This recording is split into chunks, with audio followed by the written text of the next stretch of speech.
Good morning. Today's lesson, Unit 10, Journeys. Lesson number 2 है Paradise in the Panjshir Valley. This is our travel writing. ये एक सफ़रनामा है which is written by Eric Newby, traveled in Asia in 1950s, and here he remembers a place in Afghanistan where he thought he was in paradise. Writer ने 1950 की दहाई में Asia का सफ़र किया और अपने अफ़गानिस्तान में सफ़र के दौरान वादी पंजशीर में से गुज़रते हुए एक ऐसी जगह उसको याद है जो उसके ख़्याल में जिसे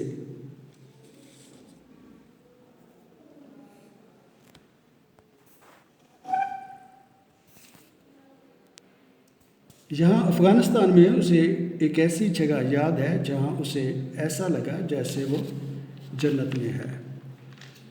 The writer has used many metaphors and similes to present a vivid image of the objects and to add color to its language. मुसन्निफ़ ने इस्तारात और तशबीहात का इस सफ़रनामे में इस्तेमाल किया है अपनी तहरीर को ज़्यादा वाज़ेह और रंगीन बनाने के लिए. He used metaphors like the smiling plains to describe the plains of this valley. Obviously, a plane cannot smile because only a human being can smile. How are smiling and plane are linked in meaning in the metaphor? A smile is generally a sign of friendliness, happiness or contentment. एक मुस्कुराहट जो है ये इत्मीनान, खुशी और दोस्ताना माहौल को ज़ाहिर करती है. This atmosphere of contentment is felt in the fruitful, rich market gardens and the glow of the sun, and is conveyed through the metaphor, the smiling plain.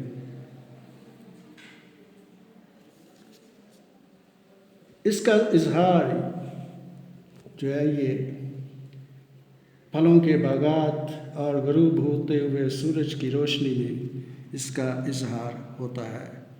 Similarly, to describe the dry mountain peaks, he used a simile as dry as old bones. इसी तरह खुश्क पहाड़ों की चोटियों को उसने पुरानी हड्डियों की तरह खुश्क होने से तशबीह दी है, यानी पहाड़ों की चोटियाँ बहुत खुश्क और ड्राई थी. To describe the terraced field which fitted into one another like a jigsaw. पहाड़ी ढलानों पर मुसतह खेत एक दूसरे में ऐसे पेवस्त थे जैसे एक जिग्सा पजल के पीसेस एक दूसरे में पेवस्त होते हैं. यहाँ जिग्सा सिमिली इस्तेमाल की गई है खेतों की अपीयरेंस डिस्क्राइब करने के लिए. He saw men harvesting with their sickles. He describes loaded donkeys like heaps of wheat moving uphill to the tomb-like villages. But it was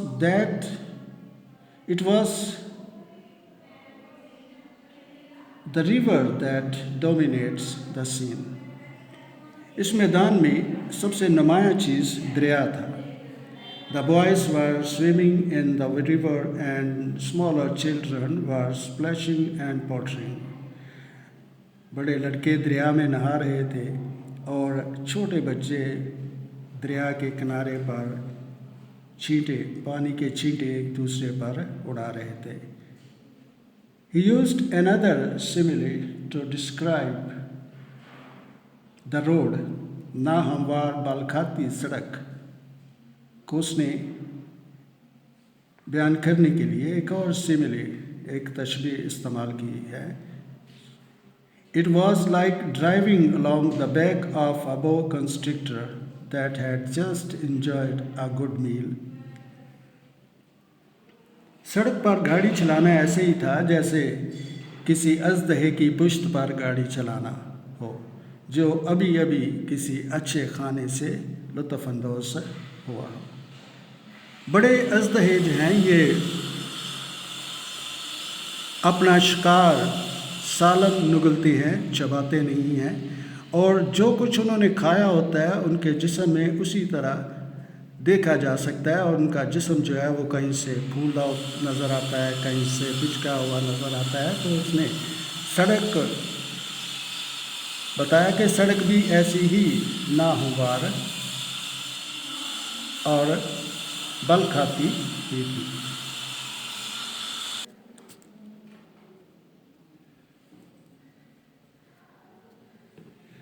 चाय खानों के मालिक पीतल की बड़ी बड़ी केतलियों जिनमें पानी उबल रहा था, कसाब अपनी दुकानों में छोटे गोश्त की रानें खूंटों के साथ लटकाए जो दिन भर मक्खियाँ बैठने से स्याह हो चुकी थी, चटानी नमक और अजीबोगरीब लिबासों के साथ सब कारोबार